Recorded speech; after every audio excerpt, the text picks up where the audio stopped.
ঘড়ির কাঁটায় তখন রাত ৩টে। গাড়িও চলে এসেছিল। একটু কষ্ট করে ঘুম থেকে উঠে সবাই ফ্রেশ হয়ে আমরা বেরিয়ে পড়লাম।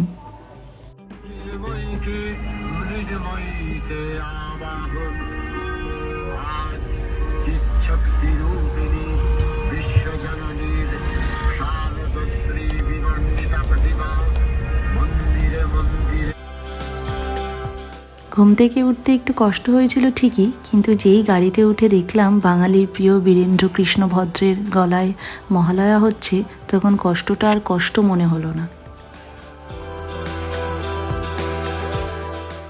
হ্যাঁ, সেই দিন ছিল মহালয়া।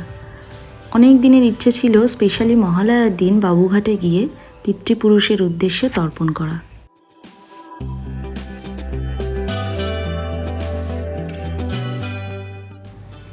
চলে এলাম আমরা বাবুঘাটে, আর আসা মাত্রই শুরু হলো প্রচণ্ড বৃষ্টি, যার জন্য আমরা গাড়ি থেকেও বের হতে পারছিলাম না। তো কোনো মতে যখন বৃষ্টিটা একটু থামলো, আমরা বেরিয়ে আসল যে উদ্দেশ্যে এসছি সেটা সম্পন্ন করলাম। ভোরবেলার পরিবেশটা যে কি অসাধারণ লাগছিল সেটি ভাষায় প্রকাশ করা যাবে না। প্রত্যেকের পিতৃপুরুষের উদ্দেশ্যে ওখানে তর্পণ করছিলেন যে যার মতো করে। তারপর একে একে আমরাও স্নান সেরে ফেললাম। তারপর রওনা দিলাম বাড়ির উদ্দেশ্যে।